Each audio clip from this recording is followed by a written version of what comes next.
Good morning, everyone. Thursday, Pashas Vayikra. So yesterday we discussed about the three Isoidisdige ways how to implement and how to present the Teichach to our kids. I'll just make a short review. Number one was Tzorich Leichia Beinei Leben Atzmoi. Never address the negative behavior to a child in public. The public includes family members or in shul and outside. The child behaves negatively, starts to behave negatively in shul. Never address the negative behavior of the child in shul in front of everyone, or even showing him any kind of acknowledgement, body language, or with upsetting face, any kind of this kind of statements that you dislike his behavior. However, don't stay quiet. So when you come home privately, just you, parent and the child, the parent should present the teichocha to a child. That's what the Rama is saying by Nela ben Atzmoy. Number two is v'daber b'nachas b'loshen rakev.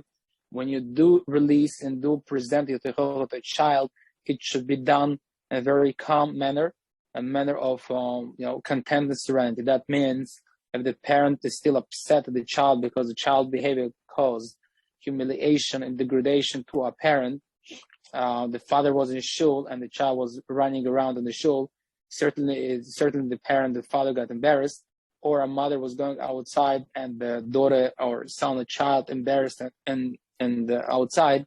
So certainly when the father comes home Friday night or Shabbos in the morning or Motzei Shabbos, he still had that grudge, that he's still upset at the child. So make sure before you release the teichocha, you're in a calm state of mind, serenity, and then you should present the teichocha to a child. The teichocha requires to be, the parent should be in a calmer state of mind, calmer state, emotional state, calm, and then the teichocha should be released to a child, saying that that the big kids don't behave the way you behave. When you will get bigger, you'll also behave like a big kids. That's number two. Number three, we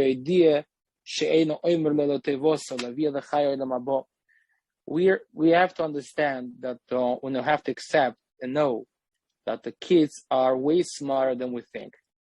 Way smarter than we think. Sometimes the kids are smarter than parents. And kids can very much censor when a father comes Friday night from shul and he tells the child, when you'll get bigger, you'll behave the same.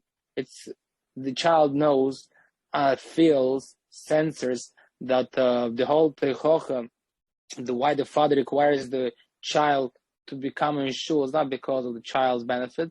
It's because of the self-centered image the father has. Because a father certainly brainwashed himself that he is a central person in the shul. He's a balabatish person, and is pastimnish, does not. It's very embarrassing that his child behaved the way he behaves. The child censors it.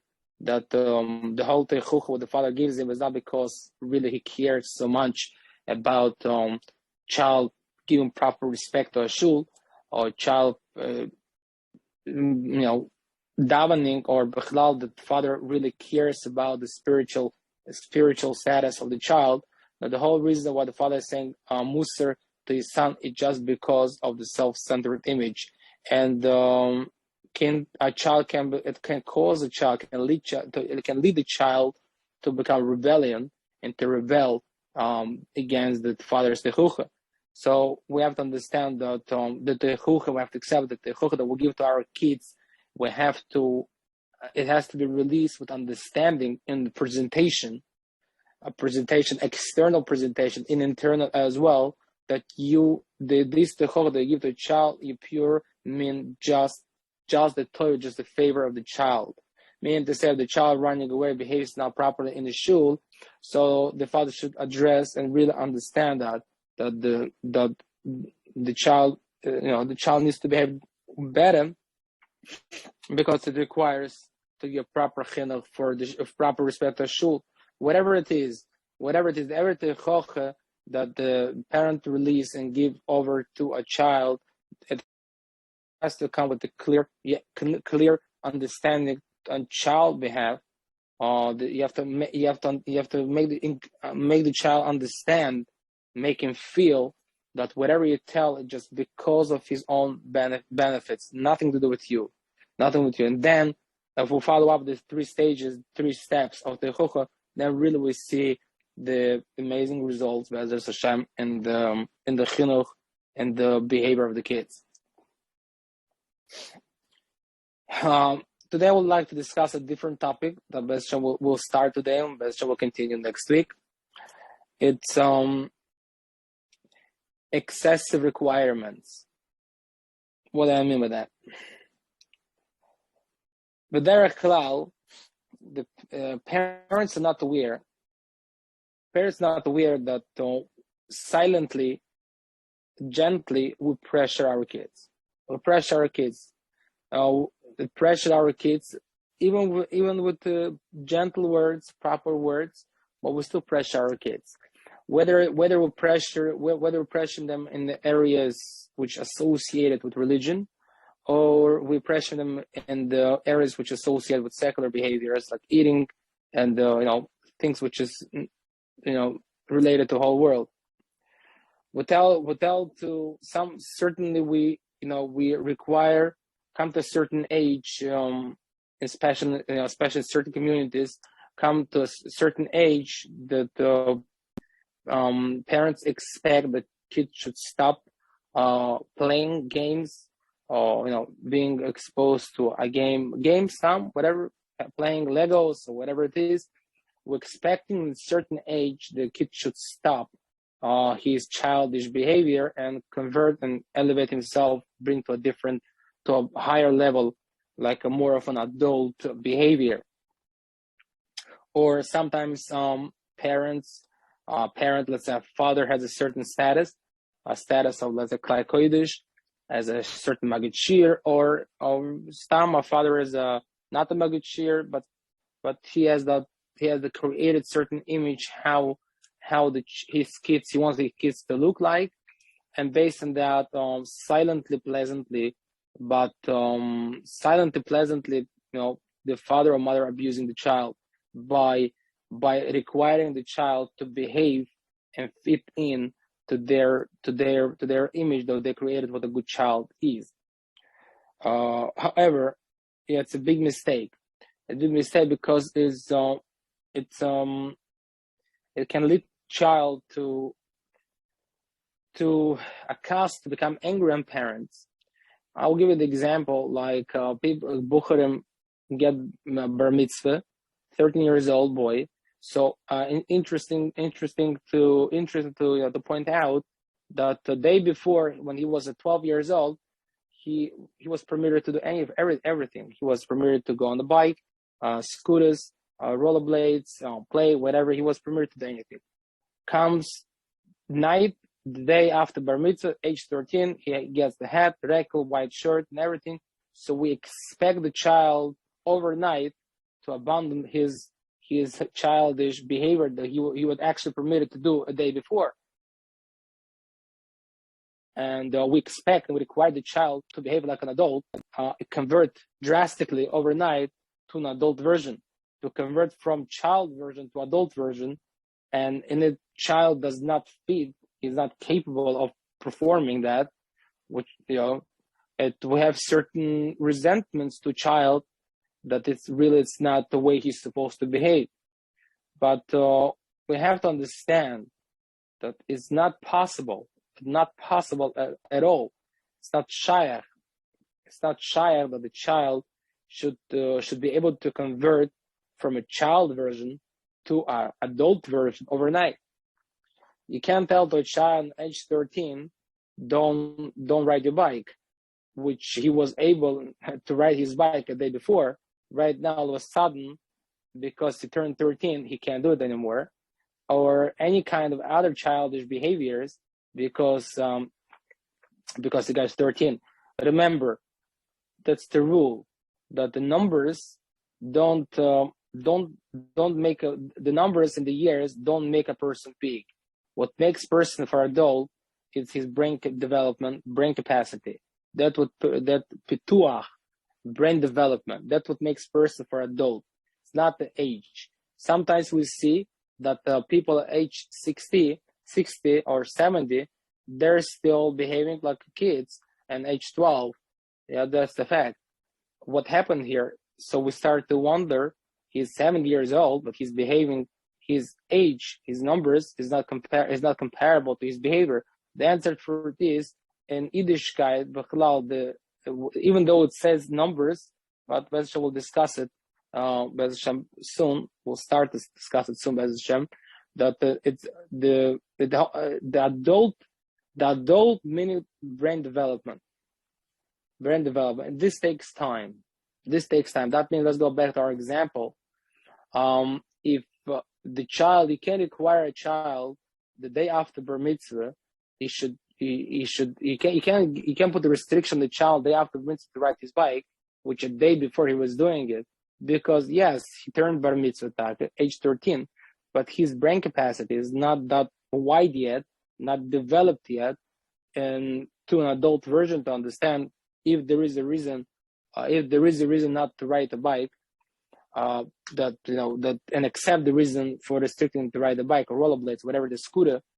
It takes time. It comes not with the age. It comes with brain development. Or any kind of childish behavior, in order for a child to get rid of his childish behavior, it's nothing to do with the age. It has to do with the brain development. And as older the child becomes, as more his brain capacity gets wider, and automatically his childish behavior falls apart, because his brain capacity just disputing the childish behavior. But as long as he's still that child, he will behave childish, and it doesn't matter what age he is. I would like to take a note on this concept. The rule is that expectations is premeditated resentments.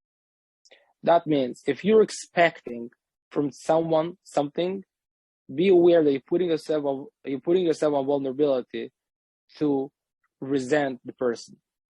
Expectations is premeditated resentments. I will explain it. A parent, you have a good child. You have a good child. You think that your child has a good brain, smart, boy or girl. So, according to your vision and according to your take on the child, you're certainly start to believe that the child really can do better than he's doing now, and you start to expect the child to behave and to do certain actions which you believe is comparable to his brain development. So you're expecting. I'll give you the example. Let's say a child at age 6 or 7 has good brains, good head. So you expect for some reason, you start to believe that he's able to learn Mishnais right now. He's able to give more time to learn Torah or to learn anything. So when you start to believe it, so you're expecting. When you're expecting, so you're putting yourself in vulnerability to resent the child in a long way. Or certain people, people believe that girls in age 12, 13 and up, they should be independent, or they should start to help at home, clean the house, wipe the tables, clean the floors, whatever it is, to help parent and the home management. And they start to expect it from child, and the child is not delivering, the girl is not delivering. So the parents start to resent the child. What happened here? Why? Because the expectations is premeditated resentments. It's premeditated resentments on the parent behalf, and on the child behalf is anger and resentment. They're resenting the parent. There is expectations, but we have to expect not according to our imagination. We have to expect. You have to expect what the reality is. The child is a child. Therefore, child name child because it's a child. Meaning to say child to a certain age. To a certain age, I mean to say the certain time when his brain gets developed requires to work, requires to play games. In fact, that Michal Lefkowitz and Dark Chaim writes as follows: Sheyesh lehoirim l'seis lialdeim l'sachik. Parent must give for kids space to play. Sheyesh lehoirim l'seis lialdeim l'sachik. Give the space for a child to play. But not only v'ala hoirim lirois she'iyah le'b'ma l'sachik. The parent must see and provide the kids with the games and toys they should be able to play. Of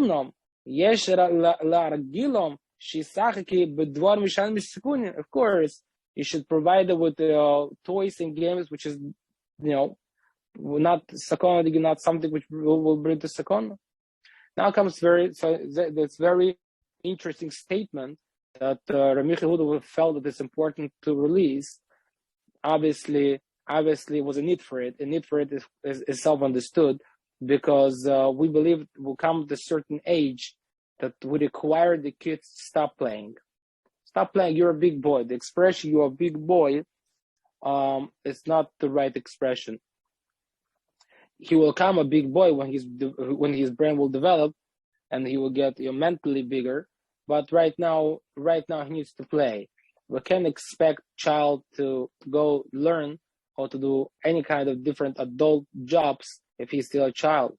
So therefore, we can deprive the kids of playing. We have to let them play. Not only we have to let them play, but also have to make sure that they have the toys and good toys and good games where they can play, as long as not a danger involved.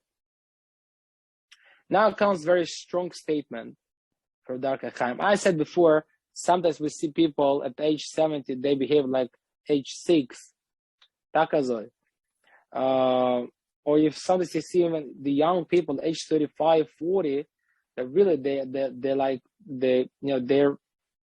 behave and they talk and their outlook on life is very childish, not mature at all.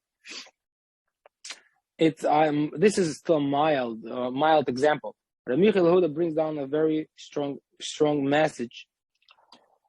He's saying as follows: Ki ikar hasibo. The main reason, it's not my words, it's the words of Michal Yehuda. Ki ikar hasibo, ma she'un yoroyim hayoyim, ne'orim rabim sheportze es kol agedorim. Why do we see, the main reason why we see teenagers being dropped off of Derech Hashem, they're breaking all the boundaries, they don't keep anything,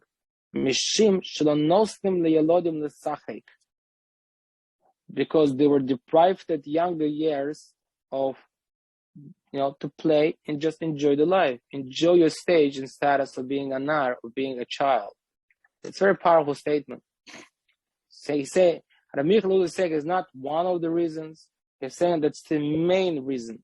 The main reason, why we see teenagers, they get demoralized to keep Torah, they get demoralized to learn Torah, they break all the boundaries of Yiddishkeit. It's because they were deprived and they weren't satisfied with their need as a child, need of playing and need of enjoying their status. Interesting, I would say, according to conventional belief, we believe that because of technology. However, Rami Yehuda is saying a totally different reason. Very interesting to point out, because the paragraph before, he speaks about technology, but for some reason he puts in this statement in the importance of giving children the space to play and enjoy the life. Ki hana'arois zei rotzen esachek. Na'arois, the child, is naturally has a natural tendency to play. He has desire to play, has a desire to enjoy. Very interesting point that Rabbi Yehuda brings out. I think it's very important. I think, and I hold so. It's very important to understand that there is a nature. Every stage has a nature. There's nature of adult. There's nature of a child. We have to be in tune with the nature of the child. Meaning to say, there is natures. This nature be'etzem is it's a nature and tchuna is it's nothing to do be'etzem with religion. That's his status. Meaning to say, there is no different lahavda between a Yiddishkind, between a Jewish child and a Goyish child at age 6. Both of them have desire a very strong tendency to pleasures, very strong tendency to play and to enjoy the life. So, and we have to grant it. We have to satisfy it. So that's what Rabbi Yehuda was saying. We have to satisfy it. Meaning to say, we're very much, we believe that Yiddishkeit requires the child. Yiddishkeit requires to break the nature of the child, to break that status, that period of time, and forces to convert the young child to an adult behavior. It's totally wrong. It's not true. The Yiddishkeit says the Yiddishkeit requires Chinoch l'nar al pi darkoi. Meaning to say, every stage has its way, every nar has its way, and Chinoch l'nar al pi darkoi. Yiddishkeit never requires to break a child. And if the child Chinoch l'nar al pi darkoi, and right now at age 6 or whatever the age it will be, right now the way how the child operates in this stage is by seeking pleasures, games, and whatever it is. We have to grant it. We have to satisfy the child. We can't go against the nature. And if we do go, Rabbi Yehuda is saying, if we do go against this nature, we end up in teenagers who are dropping and breaking all the boundaries in Yiddishkeit. Chanoch l'nar pedark goes pashtus. Right now, we have to present and approach the child according to the way and according to his current status. His current status is child, so go along with with the childish status. When he will be a teenager go along with the teenager data. So it's very important to build and expect to fit in your expectations into reality. When reality, not to build your expectations on demyonis, because demyonis, it feels very good for a parent, but it's terrible pain to a child, and the child takes revenge later on in years. We have to expect, but the expect has to be in tune with the reality, current reality, right? Let's say child age 6 and age 6 and up, his reality right now is to play toys. We have to expect that the child should play the most geschmack. He should play with the geschmack, and we have to expect him to use all his powers in the games, in the toys, right? That's expectations. That's expectation. When we expect, when our expectation is not built on reality, built on demyonis, so it leads us to resent the child. That's what exactly Rabbi Yehuda was saying. Rabbi Yehuda was saying, Mamshech, he's saying,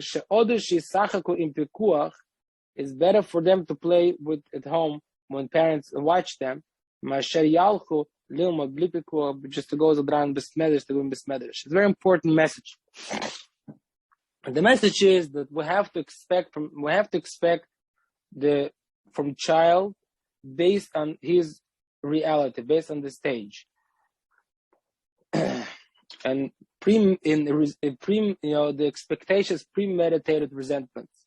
If we expect based on our demyonis, if you expect a child at age 6 to be on one, we bring the child at age 6 to a shul, and you expect the child to sit in one place the whole Kabbalah Shabbos, Mincha Kabbalah Shabbos, be aware that you're putting yourself in vulnerability to get hurt and to get anger, because as not child, the expectations not feeling the reality. A child age 6, unless Lolaina is not well mentally, but a healthy child at age 6 won't be able to remain quiet and to stay in one place even in more than 5 minutes. So, or you don't bring your child to shul, let him play at home. The children don't have to go to shul at age 6. Don't worry. Some people have very fearful if they don't start to bring the kids at age 6 to the shul, so they feel and they believe that the kids will never daven and will never enjoy the shul, which is totally false beliefs. It's nothing to bring the shul, because many kids, many adults were brought to the shul at age 6, and age 40 they stopped davening at all. So the chayshik of davening has nothing to do bring a child to the shul. The chayshik to keep Torah and to follow with the Yiddishkeit and to have Geschmack and davening, to have Geschmack and Torah has to do on level and how much we expected from the child younger years, how much we expected based on the reality and of the child, right? But if you do bring the child at age 6 to the shul, don't expect him to be more than 3 minutes on the same place. Expect that he will be just running around and just enjoying his life, because child, that's the stage, that's the reality. We have to fit in our beliefs and our expectations in the reality of the child. We have to expect from the reality, from the current derech and current status of the child. Sometimes we bring kids up on the siddur, and we're trying to encourage and force the child to daven age 7, or whatever in the age 8, 10. It's not to do with the ages. It's to brain develop. We're trying to implement the child in the force to daven, to say tehillah, whatever it is. It's not. We say he's not interested. He's not really interested. That's his status, current status, to enjoy, to have pleasures. We have to make sure that he's enjoying and having a pleasure in max pleasures, max joy. That's what he needs to do right now. That's his current status. That's the nature. And this nature, in this nature, is no different between Yiddishkind or Lahavdul Agoy. The same desire, same tendency to go after pleasures, to go after fun, and have fun and enjoy. And we have to make sure, we have to expect that he has most fun, most joy, and most geschmack. And that's very powerful words of Rabbi Michal Yehuda. Mainly, there is 3 components in requirements. Number 1 is we have to know when to require. Number 2, we have to know how much to require. Number 3 is we have to require based on the age, based on the abilities, based on the brain development and the nature of the child. I'll give the example for it. Let's say, let's say a girl at age 12 that she does not have that organized personality. It's okay. It's not a disorder. She's not that organized. Does not have that organized personality. So don't require her to clean the house, because that's not her personality. The requirements has to go. You have to require based on the age and based on personality, based on the nature. Her nature is not organized. It's not a disorder at all. So to ask a girl which does not have the nature of being organized to clean the house, it's you expecting, you put it as further on that concept, you expect expectation, premeditated resentments. She does not have that nature to be organized, so she can't clean the house. She can't clean the house. She will clean the house to somewhat degree, right? But right now she does not have that nature. Maybe when she will grow up, and age 16, 17, she'll adapt it. She'll do it. But currently at age 12, she does not have that skill. She does not have a geschmack. So don't ask her. Ask her different. Give her different jobs. To give her a job which is according different requirements, which is this will fit into her nature. So that's the rule. That's true. We have to know when to ask, how much to ask, and everything has to be based and go along with the age, abilities, brain development, and nature. Kol tov, Be'ez Shem B'mamshech and Sande, B'siyad D'Shmaya, Kol tov, V'gid D'Tov, Ha'B'sluch HaRabba.